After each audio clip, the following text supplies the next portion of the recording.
Welcome kindreds, it's Jessica. In my recent video about quitting bullet journaling, I mentioned a traditional astrology technique called annual perfection time lords, which I use to inform my planning for the year ahead.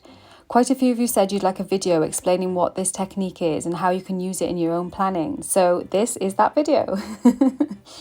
Unlike other Hellenistic Time Lord techniques, this annual perfection is actually really straightforward, but it does require a little bit of astrology knowledge to understand, which I'll explain in this video. You need your birth chart to work out your annual perfection Time Lord. That's easy to get now, as there's lots of sites where you can enter your birth information and they will generate a chart for you. My favourite is astro.com. I'll link that one in the description. Just a little note before we get deeper into the practical stuff. I'm using whole sign houses in this video. If you're used to other house systems, you could try it with that. But as this is a Hellenistic astrology technique and they used whole sign houses, I think that works out pretty well. If you're a complete beginner to astrology and you feel like this video is a bit too advanced, I do have a series called Astrology for Witches, which explains all of the basics. You may want to watch through that series from the beginning, and then when you reach this video, it will all make a lot more sense. Okay, so the annual perfection Time Lord is so useful because it shows two things. It shows the house, the part of our life which is being activated in a given year, and it also shows a planet which is kind of like our ruling planet for that year. Make it easier to work out your annual perfection Time Lord. You can make an annual perfection calculator like I'm doing here. I created a PDF download which you can print out and make your own, or you can just go old school and count it out. So I printed out a couple of celebrity charts to show you how to use your calculator. I've also got my own chart handy as well, so I'll use that to explain a little bit about it as well. So basically, if you look on your calculator, you've got in the center, inside the sort of thicker circle, if you use your calculator, or if you're counting, you can just do the same thing.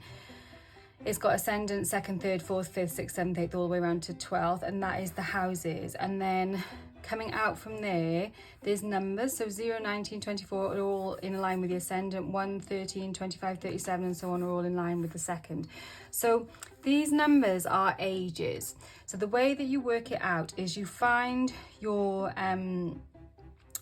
you line up, so first there's two steps. So you line up your ascendant with your ascendant. So I have got Boris Johnson's chart here, who was the Prime Minister of the UK up until sort of fairly recently-ish. I don't know why I picked him, it just, I wanted to do a male and a female chart, and I printed off Madonna and Boris Johnson. They were just like completely random, basically, but it should illustrate this kind of idea quite well. So when I'm looking at his chart, I'm going to look and see, right, what's his ascendant? Where's his ascendant? This is what the AC stands for in the chart. The first house is the ascendant, and his ascendant is in the sign of Libra.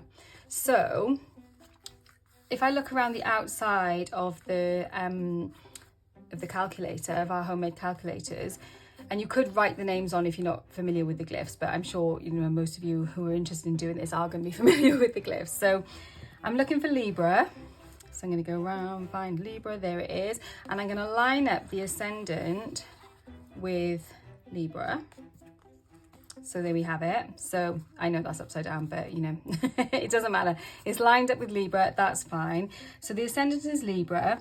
And then I need to know his age now. So I worked it out. His age at the moment is 58. He was born in 1964, so he's 58 years old now. So I look and find, okay, where's 58 now? And it's here, which takes us up here to what is the 11th house, and it's Leo. And so he's 58. So he is currently in, from the moment of his 58th birthday on the 19th of June of this year, he moved from his 10th house into an 11th house return year. And so at the moment, he is ruled by the sun, because the sun is the ruler. Hang on, let me grab that table back up. Oh, here is the chart with the signs and their traditional rulers. So we can look down this chart and find, okay, so Leo is at the sun. So at the moment, the sun is ruling his chart. That is his annual perfection. His Time Lord for this year is the sun. And that means that those kind of solar Leo type themes are activated because the sun is his ruling planet. And it also means that the 11th house and the kind of 11th house significations, things like colleagues, which is interesting given what happened to him with colleagues. If you don't know anything about British politics, you can Google this and have a little look at what went on there. And I'm not sure exactly the timings actually of what happened with things like, I know there were some eclipses and stuff going on as well around the time when he was like basically booted out of being the Prime Minister. So it'd be interesting to look at what was happening with the sun, because if there was eclipses going on at that time and he is in a sun perfected year as well, then that all kind of matches up really, really well. So that is the kind of how you work it. Let's just do it quickly with Madonna's as well so that you see. I'm sure you understand already, but just very quickly. So she is a Virgo ascendant. So I'm going to need to move my ascendant to match with Virgo instead, which is here. So now the ascendant is lining up here with Virgo. And she is currently 64, which is crazy, isn't it? So 64 was that here. So she is currently having a fifth house perfection year, and it is in Capricorn. So Capricorn is ruled by Saturn, which we can see if we look on this chart. So Capricorn, Saturn ruled. Traditionally, because again, these are the traditional planetary rulers. Because it is a Hellenistic technique, we're using the traditional planetary rulers. So when you're having a Saturn as your ruler, Saturn is a very cold planet, a planet about sort of like boundaries and structures and stuff like that. And as it is her fifth house, which is the house of like kind of joy, fun, sexiness, kind of like sensuality as well, creativity. It's be really interesting to see what is going on for her in the context of those themes this year. And what I should have done, and you guys might know if you like follow her, I don't think she's like released anything for ages now or anything like that, but to see what she's doing, perhaps she's maybe putting some more structures in place around her creativity this year or something like that. It'd be interesting to see how that is matching up for her with those themes. So if you're familiar with the idea of a chart ruler, then you'll see that this idea of annual perfections is kind of taking that idea of a chart ruler and extending it a little bit. The way that the Hellenistic astrologers saw it was like you get a chart, and it's a bit like, maybe this is not how the Hellenistic astrologers saw it, it's more like how I see it, is the chart is kind of like your DNA. It's like these are the kind of potentials that you're born with when you come into this world. But certain things in your chart don't get activated. It's not like, it kind of is all activated at the same time. Like you are obviously living and you're alive and all of the things are kind of in play. But certain parts of your chart are emphasized more at certain times of your life, and other parts of your chart are emphasized more at other parts of your life. And some things don't get activated at all. It's almost like the idea of like epigenetics and like genes being able to be switched on and off. That's kind of how I understand it. It's like things that you do in your life, or how you can like work with things, especially, and that's one of the reasons why knowing astrology is so helpful, is because you can kind of think, okay, I want to activate certain things in my chart, but other things in my chart I'm not so keen on activating. You know, it's basically like how, you know, a lot of the time you might have a genetic tendency towards getting a certain disease or something perhaps, but if you follow certain eating guidelines or exercise and things like that, then the chances of that actually panning out in your life are, you know, are minimized. So we can use astrology in exactly the same way, in that really practical way like that. So the idea of a chart ruler is that the ruler of your ascendant house, so the first house, is your chart ruler. It is the ruling planet that kind of guides you for your whole life. So for Madonna, her chart, she's got a Mercury, she's got a Venus ascendant. She's got a Virgo first house, so her Virgo ascendant, and Virgo is ruled by Mercury. So she has got a Mercury ruled chart. So all through her life, Mercury is going to be like her main ruling planet. Whereas with Boris Johnson, he has got a Libra ascendant, and Libra is ruled by the planet Venus. So all through his life, Venus is going to be the ruling planet, his ruling planet of his chart. I also have a Libra ascendant, so Venus is my ruling planet, and I have shrines to all of the planets which I work with each day on the planetary days, but I extra specially work with Venus because I understand that, like, I'm a daughter of Venus. That is how I understand it to play out in my own chart. So, like, you know, you may not work with the kind of deity aspects of planets like that, and that is completely fine, and that's completely fine. So when we're talking about annual perfection time lords, we're basically like adding an extra kind of like a co-ruler of our chart for a space of time between two birthdays. So like I said, we said that, what did we say? Boris is in a 11th house profected year at the moment, and Leo is his current ruler. So the sun and those kind of sun aspects, and also 11th house things are going to be really prominent in his life for that space of time. You know, it's like a kind of slice of time. This part of my chart is particularly active at this time. So you can do the same thing with your chart. You can find your ascendant, you can match it up with your age, find which part of your chart is activated at the moment. Like for you, perhaps it will be like the 7th house, and the 7th house is to do with like relationships, and kind of like with the other. It can sometimes be like a little bit oppositional as well. So it's got that whole, it's on that self other axis, so it's activating those themes of self and other. So you'll be working with those themes for this particular year, and then look at which planet is the ruler of that house for you. Like for Boris, his ruler of the 7th house would be Mars. So perhaps, you know, like we know, if you know him, relationships for him are like a little bit tumultuous. With that Mars ruler, it's not surprising probably that he's known for being a little bit like, well, for being like unfaithful in relationships, and for being kind of like a bit of a philanderer, let's say. And then Madonna, so interesting, I think, that her chart, Pisces is her 7th house, and so like that Pisceans can be very sexy, very sensual in relationships, and obviously she does have that kind of aspect, but it's also that idea of like wanting to find, Pisces is about kind of like blending with all that is. It's like that, it's the 12th sign, and so it's very much like just the tension between the self and the other is, they want to resolve that tension by literally like merging into the other, you know. So she's probably very intense in relationships, and also very idealistic in relationships with that placement there. So when that, like say her 7th house was active, then those things that are in her chart, like neither of them have got planets there actually in their 7th house, which is interesting. So that's something you can look at as well in your own chart. So let me know in the comments, what have you worked it out, like where are you now? Find your ascendant, find your age, and see how that is working out in your chart, and sort of think, right, okay, perhaps for you it's like 3rd house is being emphasized for you this year, and that might mean things like kind of getting more active in your local community. It might also mean like moving house. I sometimes find that in 3rd house years. Also 4th house years can be to do with moving house as well.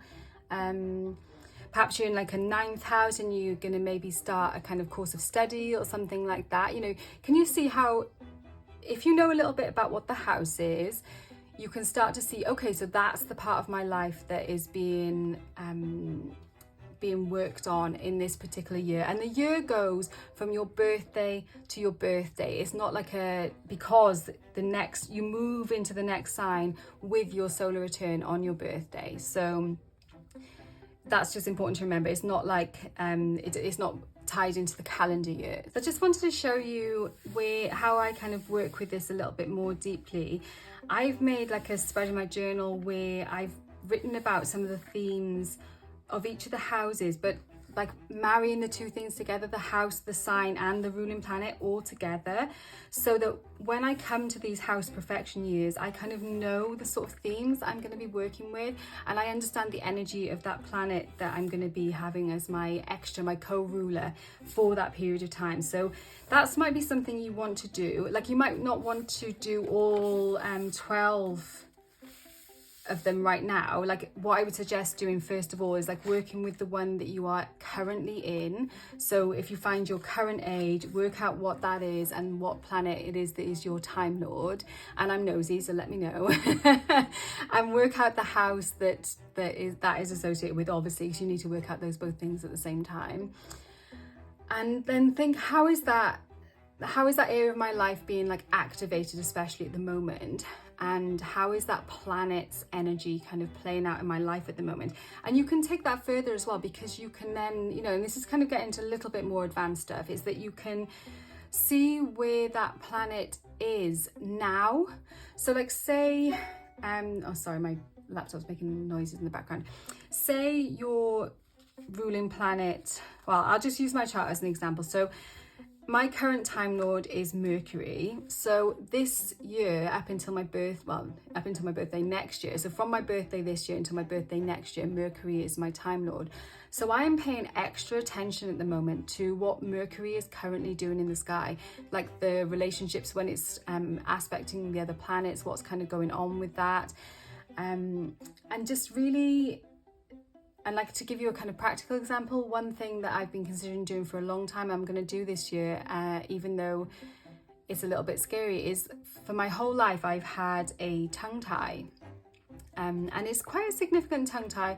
It wasn't picked up when I was a baby, but it was later on in life it did get picked up, and they sort of said, well, it's not causing you any problems now as far as like eating and speaking is concerned, although I do have a few problems associated with it, which is one of the reasons why I want to get it sorted out. But in my chart, Mercury is like afflicted by Saturn and Mars, which is seen as the two like malefics. And this year in January, I'm actually going to have my tongue tie snipped. So it's not a big operation, it's just like a general anesthetic, and they cut it with like a laser, and then it takes a couple of weeks to heal up. And so I am choosing to actively work with that planet in that way to try and resolve some of the issues I've got with that planet. Like, in other ways, Mercury is a very strong planet for me in my chart. My sun is in Gemini and my Mercury is also at home in Gemini. So I have got very like positive associations with Mercury as well, but I feel like kind of being proactive and trying to resolve that malefic influence on my Mercury is going to help me to like move forward. Like, tongue tie is such an interesting one because it's like we literally use it in, like, we say, oh, that person's tongue tied. It's like they want to speak their truth but they can't because they're tongue tied. And so I'm really interested in that from like a metaphorical perspective, how that's going to play out in my life after I have that done. So yeah, that's going to be happening in January. I'm a little bit nervous about it, but I just wanted to give you a practical example of like how you can work with that energy as well. But even if it's just something you kind of be aware of, that can have a lot of value just from that perspective. And whenever I share anything about like astrology and charts and stuff like that, people always say, well, I can't do this because I don't have a time of birth, I haven't got a birth time. But annual perfections can actually even help you to potentially work that out, because you can start looking at like when significant events in your life happened, things like house moves, things like marriages, things like having children, just like big events in your life. It could also be like health things in your life as well. And like this, it does help if you're older and you've got more of these things to like plot. But you can plot those things on a timeline. And I was thinking it would be really cool as well to make another one of these where instead of the years, like the ages, it's actually got the years on, and then you could literally be like, okay, I got married in 2005, so I could find 2005, or I could just obviously work out my age and then like match that up and be like, oh yeah, look, that was weird, that was a 7th house perfection year, the house of relationships, you know. Or perhaps it was like a 4th house relationship, 4th house year, the house of like kind of roots and security, you know. So you can it's not perfect, and like you can professional astrologers who offer rectification of charts and they can help you to work out a birth time, but it is one of the techniques that you could use to kind of give you a little bit of insight. You can sort of see, oh yeah, this area of my chart seems to was being activated at this point of time, so you can kind of work backwards from it like that. So another practical application of this is in terms of health. Like I've already shared a little bit about how I'm going to be working with my Mercury from like a kind of health perspective by having that tongue tie snip. But say you found, like, especially perhaps if you've got a 6th house, because the 6th house is to do with our routines, our habits, our health.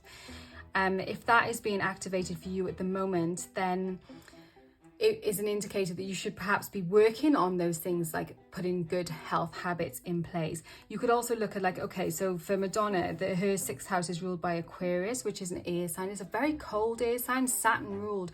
Okay, so we've got that little bit of information now. So Saturn ruling, Saturn restricts and like kind of stops the flow of things. So sometimes people who've got strong Saturns in their chart don't get enough like minerals and things like that. So they might eat really well. Often they eat very light actually, because Saturn is, if you know the dosha types, is kind of linked to being a more vata kind of air dosha type, spirit dosha type. So it can mean you get restricted nutrients from your food, and so like that would be a really good indicator. Like, okay, so when I'm in this 6th house year, and she's also got Chiron here, is like the wounded healer, so you know, her health is something that she probably does need to work on keeping her metabolism warm. And you know, she is a Leo sun though, so she's got that opposition there, you know, she's got that heat and warmth of her sun in Leo, although with it being 12th house, you know, that does make it a little less typically Leo. You know, although I do see Madonna as being a very kind of typical Leo, at least how she presents to the world.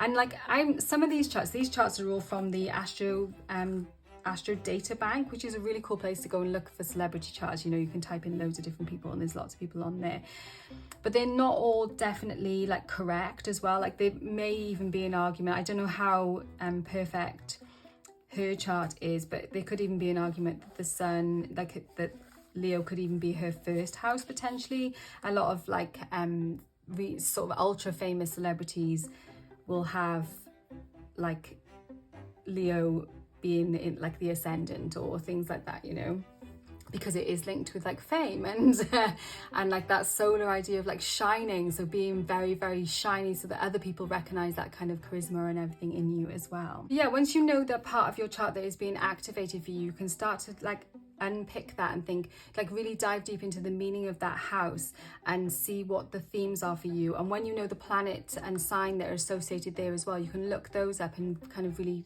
go deep into those. Another way you can use this as well is you can use it in conjunction with your solar return chart. So bear with me, don't panic. So every year you get a solar return chart, which is the chart that is when the sun reaches the exact same place in the sky when you're born. So this is going to be basically your birthday. Your solar return chart is different from your birth chart. Your houses will be different. So you can use this idea of like annual perfections, time lords, and like overlap it. If this is too advanced, don't panic. I can do another explanation of this perhaps, or maybe it's something that we can talk about over in if you're on Facebook, I've got a Facebook circle over there where we talk about some of this sort of stuff as well. So this is my solar return chart for 2023. So I already know that from my annual perfection point of view, Mercury is very strong for me this year. 9th house is very strong for me this year, because that is what I'm working with. That's my annual perfection, my time lord. But when I look at my solar return chart, I see straight away, okay, so Virgo is my ascendant this year. Virgo is in the 1st house on my solar return. And I'm like, okay, interesting. So Virgo is also a Mercury ruled sign. So that's like, right, okay. So I've got another kind of like vote for Mercury being especially important this year. And when I look at the other Mercury ruled sign, which is my natal sun sign, which is Gemini, that has now moved into the 10th house, and 10th house is to do with like career and like your kind of calling with life. And when I'm looking at this, I'm thinking, okay, so perhaps when I resolve this Mercury tension that is going on in my chart, perhaps that's going to have an impact on how I can shine in my career and my calling as well. Do you see? It's kind of like, it does definitely get much more layered, and it's something you get used to the more you kind of add those layers in as you go along. But that, if you understand how to use a solar return chart, you can definitely use that with the time lord, the annual perfections. You can look at where Mercury is in that chart, you know, and be like, okay, so for me, Mercury is in Taurus, which is my moon sign, and it's in the moon decan as well. It's interesting, I think, adding these extra layers in as well. So those are just some of the ways off the top of my head, really, of how you can use this. But so what I would encourage you to do is to find out which part of your chart is being activated this year, find out your ruler, your time lord for this year, and then just start simple from there and like make some notes. You know, you might want to make some journal pages like I did, and of what themes you might be dealing with this year. And that really helps in your planning, because it's like, it just takes some of the overwhelm away from it, because you're like, I don't have to work on all of these things all the time. I can hone in and just, it makes it more manageable, it makes it more just feel easier, I think. And it's also really useful to reflect back on this as well, so you can, like, I've built these up over a space of time, you know, so I'm still adding to these. I tend to, I think this is the third journal I put something very similar to this in. So you can build up your own kind of like bank of understanding of, oh, in my chart, this house has the, like, everyone's seventh house will have certain character, you know, certain significations, but you will find that your seventh house being activated may bring up, like, some people find that they, like, maybe they get a divorce and then 12 years later they get a divorce and then 12 years later they get a divorce again. It's like, wow, every time this house gets activated, I get a divorce, you know. Like, that's a very simplistic example, but you will find patterns through doing this. So it's something that's really useful, and I hope that I've managed to explain what it is. If you do have any questions, put them down below and I will do my best to answer them. And like I said, we can also talk about it over in the Facebook circle if you'd like to do that. Thank you so much for watching. Warmest blessings, and I will see you very soon.